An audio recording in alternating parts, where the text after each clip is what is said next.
Stockholm से आरिफ कसाना की जानिब से सलाम कबूल कीजिए। यूँ महसूस होता है कि जो स्वीडन की मौजूदा हुकूमत है और इसकी जो इत्तेहादी जमात है, इनको मासवाए इमिग्रेंट्स के और इनके पास कोई मौजू नहीं है और ना ही अपनी कारकर्दगी बेहतर बनाने के लिए बाकी बेशुमार ऐसी चीज़ें हैं जिनकी बहुत ज़रूरत है मेरी नज़र में।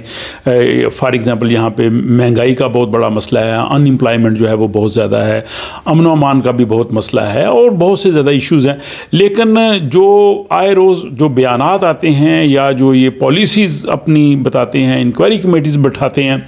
उनका महवर जो है वो इमिग्रेंट से होता है। अब ये जो हुकूमत में शामिल जमात है लिबरल पार्टी, इन्होंने कहा है जी कि जो स्वीडन में नए आने वाले तारकीन वतन हैं,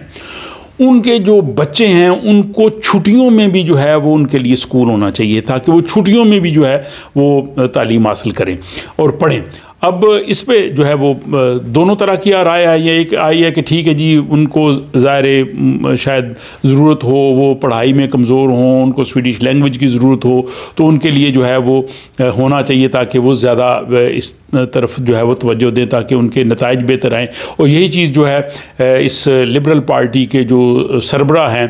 और जो इंटीग्रेशन के मिनिस्टर हैं, एम्प्लॉयमेंट के मिनिस्टर हैं जॉन पेरसन, उन्होंने ये कहा है जी कि अगर वो इस तरह से जाएंगे स्कूलों में, उनकी लैंग्वेज जो है वो स्वीडिश ज़बान बहुत बेहतर होगी, उनके रिज़ल्ट्स बेहतर होंगे, उनकी तालीम बेहतर होगी, तो उनके हम फ़ायदे के लिए ही ऐसा कर रहे हैं। लेकिन दूसरी तरफ ये भी है कि ज़ाहिर वो बच्चे हैं, उनको ज़ाहिर छुट्टी भी चाहिए जब उनके बाकी जो है वो क्लासमेट्स जो हैं वो छुट्टियों पे होंगे और उनको छुट्टियों में भी आप स्कूल में डालेंगे तो ये उनके लिए भी एक मसला होगा। अब ये जो अभी भी बहुत से स्कूलों में जो है वो छुट्टियों में बच्चों को अज़ाफ़ी हेल्प मिल सकती है, वो लेते हैं, वो पढ़ते हैं, लेकिन ये लाजमी नहीं है। ये मतलब ये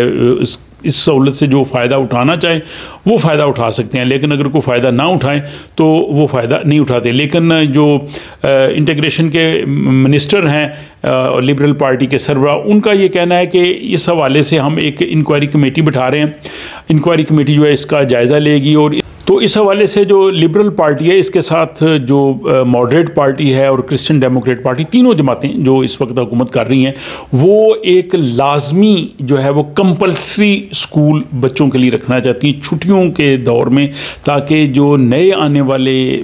इमिग्रेंट्स के बच्चे हैं जो स्कूलों में जाते हैं उनके लिए कंपल्सरी स्कूल होना चाहिए, और ताकि उस दौरान वो छुट्टियों में भी जो है वो स्वीडिश लैंग्वेज भी सीखें और जो ज़ाहिर बाकी जो स्कूल के उनके सब्जेक्ट्स हैं उनके बारे में भी जो है वो तालीम हासिल कर सकें। तो ये एक अब इंक्वायरी कमेटी जो बैठाएंगे, इंक्वायरी कमेटी जो इस हवाले से अपनी सिफारिशात देगी, फिर जाके जो है वो कानून साजी होगी। जो अक्सर मैं कहता हूँ कि स्वीडन में कानून साजी का अमल जो है वो बड़ा सुस्त है, तवील है, इसमें फौरी तौर पर इस तरह से वो फैसले नहीं करते। बहरहाल मैं नाजरीन से भी कहूँगा कि वो भी इस हवाले से अपनी राय दे सकते हैं। बहुत से ऐसे लोग हैं जिनके बच्चे हाल ही में स्वीडन में आए होंगे, अभी वो स्कूलों कॉलेजेस में पढ़ते हैं, वो भी अपने तजर्बे की बुनियाद पे बता सकते हैं कि क्या वाकई बच्चों के लिए लाजमी ये होना चाहिए स्कूल छुट्टियों में,